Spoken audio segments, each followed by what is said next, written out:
What's up, guys? HOTSHOTFRONTIER back at it again with another video. And in this video, guys, we're doing a tier list of the best staples and hand traps. So you guys already know I love to do these tier list videos, and I thought, I actually never combined the two. And if you guys do like this concept, let me know down below, and I'll keep doing it this way. But of course, we have a bunch of stuff to go over, and we didn't add everything because I don't want this to be like a 30-minute video. So of course, if I missed anything, let me know down below your thoughts and where would you place that card on this list. So getting right into this, of course, we have excellent, very good, good, average, and poor. That means copium, nada. You guys already know it. It's not it. So starting off with Droll and Lockbird. This is automatically going in excellent. Honestly, Droll for me is like Batman. You know, when someone's in help, Batman comes, he helps them, then he leaves, right? He goes to the next person. So the only difference is that Droll is staying around. He's like Batman, he's just staying, Batman's just knocking them out one at a time. And I don't know when Droll's leaving, because usually, again, they'll come and they'll just leave. But with Droll, I think it's just so necessary right now. It's probably one of those formats too where it's just been around for so long. You have stuff like, of course, Bonfire to add cards, fire monster from your deck to your hand. So again, with like the Diabellstar engine, there's a lot of adding, and Droll completely stops that, which is great. I'm curious to see what happens, but eventually I do believe it will leave the format and be at least around like very good.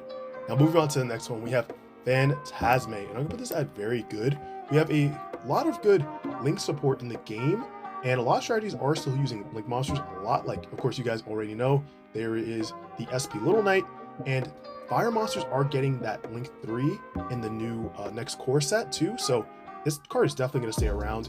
As a super rare, this card's like a good $8-9. It's kind of crazy, but justified too at the same time.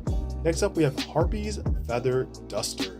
I'm going to put this honestly at excellent or very good. I'll put it at very good.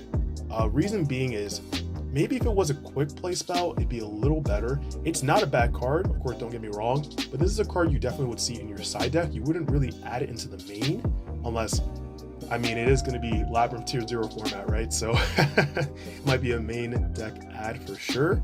But again, generically amazing. Imagine this went to like 3. Whew. Next up, we have Crossout Designator. And Crossout Designator, I'm actually going to put this at good. So remember how, like, of course, OCG uses this card a lot because it counteracts something like Max C, but in our format, when we got this card, it wasn't perceived as like amazing or extremely, like, people tried it and then eventually they just cut it out of the deck, and they're slowly putting it back in, and that's why the prices are rising, of course. But I don't think we're at that format where it's necessary to play 3 Crossout Designator, like it's necessary to play like 3 Ash Blossom or like 3 Imperms, you know? So down the line, I think that will change, of course. Going on to Solemn Judgment. And Solemn Judgment for me is a poor card. It used to be that card where you would definitely run it in your side deck. It was like a mandatory at like 2 or 3.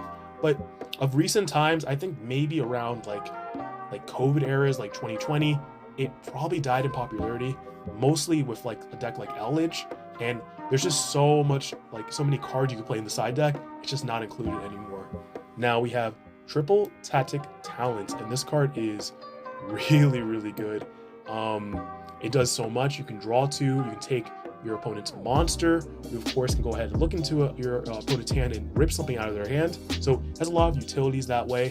It's good going first and second too, because you know, with modern day Yu-Gi-Oh, you get interrupted, well, they're gonna have to pay for it. So it's a great card to have. No reason that it's not really an excellent. I just think that the other cards I'll put in excellent, you'll see more, like definitely more in the format.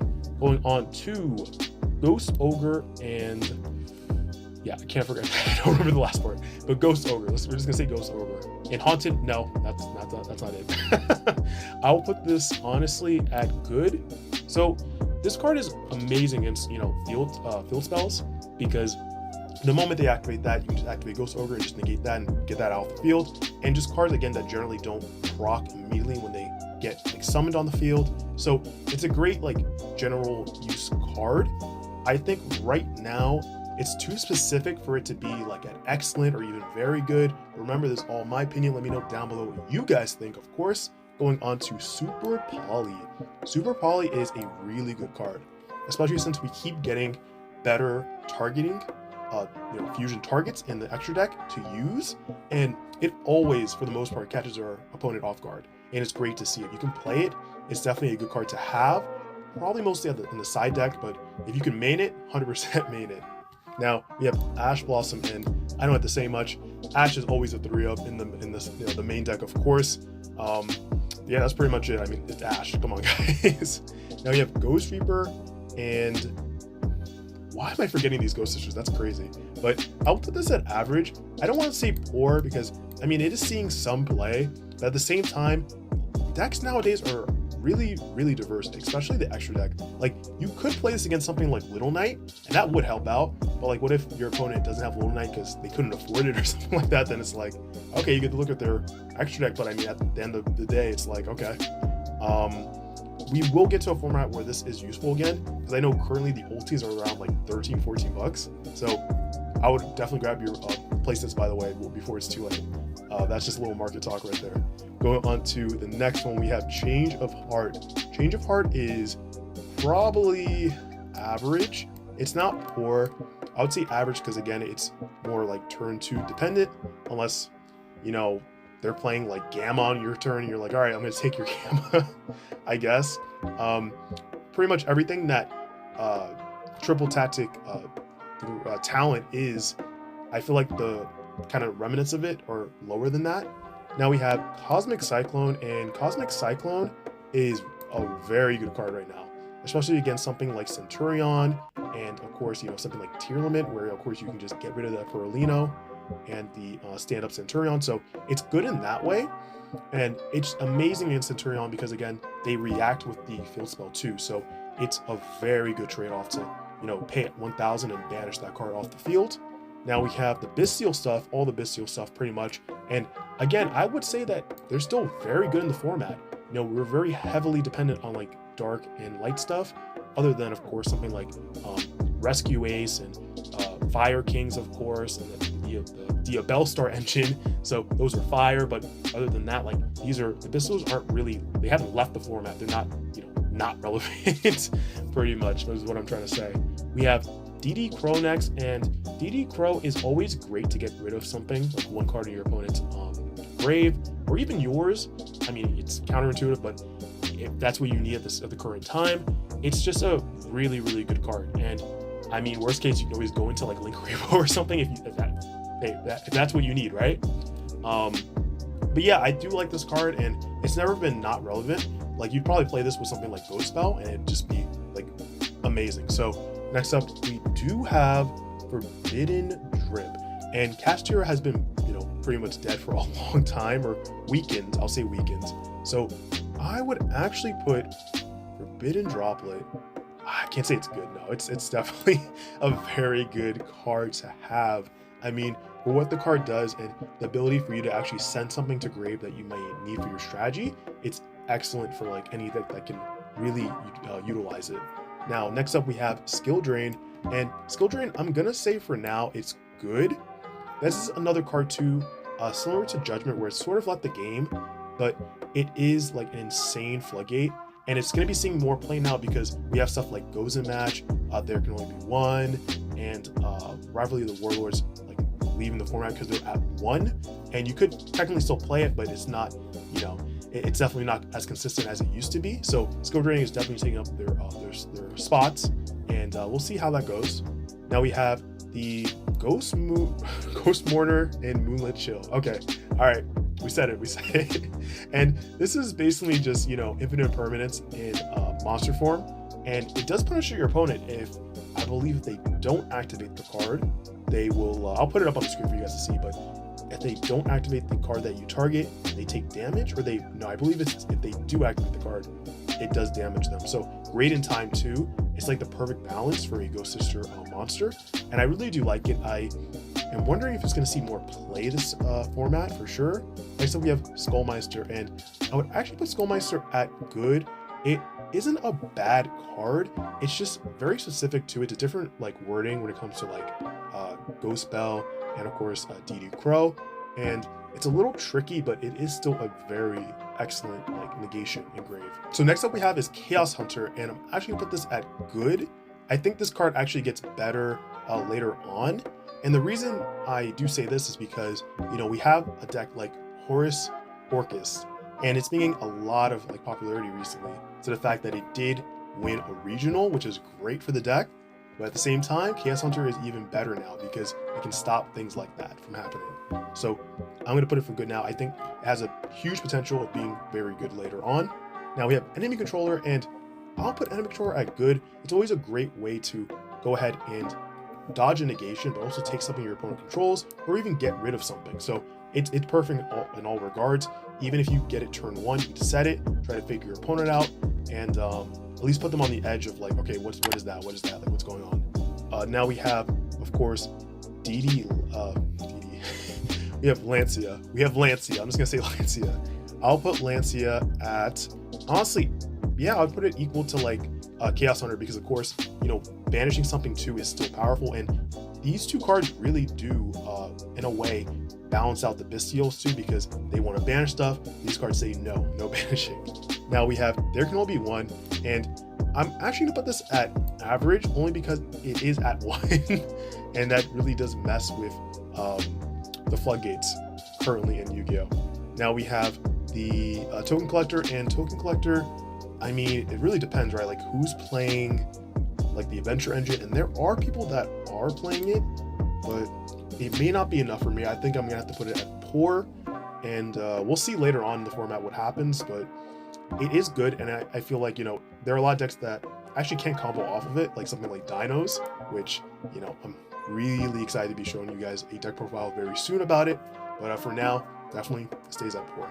Let's go to Lightning Storm, and even though it is at 2, Lightning Storm is still a very good card to have. Now, it is different in terms of Harpy's Feather Duster, because it is very like, you can't control anything when you like anything face up when you play Lightning Storm, but with Harpies you can just use it whenever. So that's the only limitation with that, but it's great that you can choose monsters or spells and traps, so it's a great option to have, and it's very viable in the format, even though it's at 2 for whatever reason. Now we do have Dark Rule No More, and Dark Rule No More has never actually been going down. I feel like it is an excellent choice to have. You could play this in the main. A lot of people will probably prefer to play it in the side, but I mean, if you're like a going second deck, you really do want to see like your stuff go off, so it's nice to have in that deck for sure in the main. Next up is Cashier Fenrir. I'm going to put this at very good. I would put it excellent, but I feel like it's also very specific. You can't control any like monsters on the field when you summon it, and it's great to kind of thin out your deck too, because you're adding another Fenrir when you activate the effect of it. And personally, I love to see that it's still at 3, because I know a lot of people want to either see it at 1 or just out of here. So it's a great feeling to still have it, and it's just such a great card too to kind of like fake your opponent out, especially in the beginning when this card came out. Now we do have next up, let me bring this down a little bit, we have, wow, no material, there we go. And that's actually going to poor. We're unfortunately way past the format where, you know, it was like maybe one starter, you stopped that and that was it. I think that this combined with maybe one more hand trap will really do more like effective work than just it by itself. Unfortunately, I think like the intention was good for what the card is, but it's just in actuality, it's not going to get us there. Now we do have Rivalry, and again, average. I can't really put these at poor because I feel like they still have somewhat of a shot, and it will throw people off. They're like, really, you're playing the 1-up? At the same time though, no, this has to stay here. Next up on the list, we have Cult by the Grave, and you guys already know the 1-up is excellent, always excellent, no worries there. Now we have, of course, Gamma, and Gamma is poor, the exact opposite. I mean, it's just, yeah, them hitting it, like, I think it was like 2 or 3 lists ago now. Yeah, no one really plays it. At that point, it's just it's bricky, just playing it with that low cost in your deck, so no, that had to go. Going on to Infinite Impermanence, I would actually put Infinite Impermanence towards like the bottom-ish. The reason being is that we have Transaction Rollback, a card that's really good, a trap card that's really good for lab, other trap-based decks, and a lot of the time, your main deck, you wouldn't be playing something like Impermanence, well, I guess other trap cards like Impermanence. So if you don't have trap cards in the main and they have that card, it's harder for them to proc the effect.